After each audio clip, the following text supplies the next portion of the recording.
பஞ்சாயத்துக்கலாமா பயந்துட போறேன். தஞ்சையில் மீத்தேனுக்காக நிலங்கள் கையகம். மழை இல்ல, தண்ணி இல்ல, பராமரிக்கிறதுக்கு ஆள் இல்லன்னு அவன் நிலத்தை வித்துட்டு போனா அப்புறம் யார்தான் விவசாயம் பாக்குறது? மீத்தேன் எடுக்கிறதுனா ஏதோ மலத்தேன் எடுக்கிறதுன்னு நினைச்சிட்டு இருக்கீங்களா? பச்சை போர்வையை விரிச்சு போட்ட மாதிரி கிடக்கிற நம்ம மண்ணை புல்டோசரையும் போர்வெல்லையும் வச்சு பொத்தலாக்கிடுவாங்கய்யா. பெட்ரோலு நிலக்கரியை விட பெரிய எரிபொருளாயா மீத்தேனுங்கிறது. நம்ம 4-5 மாவட்ட மண்ணுல தான் அந்த இழவு அதிகமா இருக்குதான். அந்த இழவை வெளியே எடுக்க 6000 அடி ஆழத்துக்கு போர் போடுவாங்க.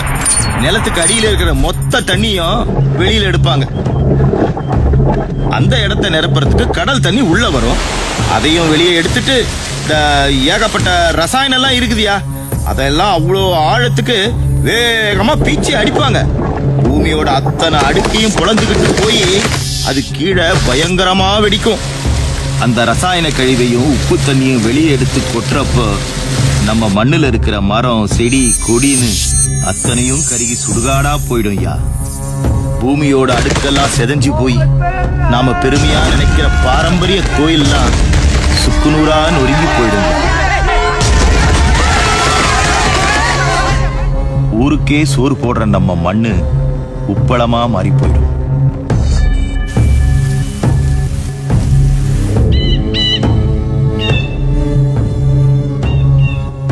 நானும் கடன் வாங்கி தான் நட்டுருக்கிறேன். அன்னைக்கு அந்த பேங்க் மேனேஜர் நாக்க பிடிக்கிற மாதிரி கேட்டான். அதுக்காக ரியல் எஸ்டேட் காரனுக்கும் ஃபேக்டரி காரனுக்கும் நிலத்தை கொடுத்துட்டு கடன் அடைச்ச முடியுமா? சோத்துக்கு வர எதை திங்க போறானுங்களோ. மாஸ்டர், ஒரு வடை ஒரு டீ. நாகப்பட்டினத்தில் விவசாயி பட்டினி சாவு, விவசாயிகள் சாலை மறியல்.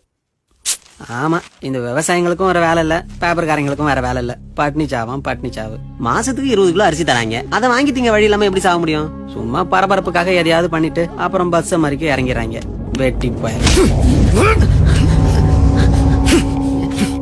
எதுக்கு சட்டையை பிடிச்ச? உன் சட்டை பிடிச்சல உனக்கு பெருசா காயமாயிடல, நாளைக்கே செத்துற மாட்டேன். ஆனா இத்தனை பேர் மத்தியாலும் சட்டை பிடிச்சிட்டேங்கிற அவமானம் இருக்கல்ல, அது உன்னை சாகடிச்சிடும். சாப்பிட வழி இல்லாம சாகிறதுக்கு பேர் பட்னிச்சாவு இல்லடா. 4 பேருக்கு சாப்பாடு போட வழி இல்லாம போச்சேன்னு நினைச்சு சாவுறோம் பாரு, அதான் பட்னிச்சாவு.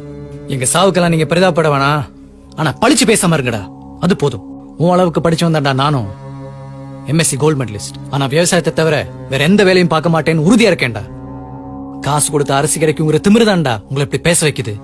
நேத்து செத்து போன நாகப்பட்டினம் விவசாயிக்கு 15 ஏக்கர் நிலம் இருக்குடா. ரியல் எஸ்டேட் அது இதுன்னு வித்திருந்தா கூட வாழ்க்கை முழுக்க உட்கார்ந்து சாப்பிட்டு இருக்க முடியும். ஆனா இதுக்கான சோத்தை போட முடியாம போச்சேன்னு தான் தொங்கி இருக்காரு அவரு. போடா.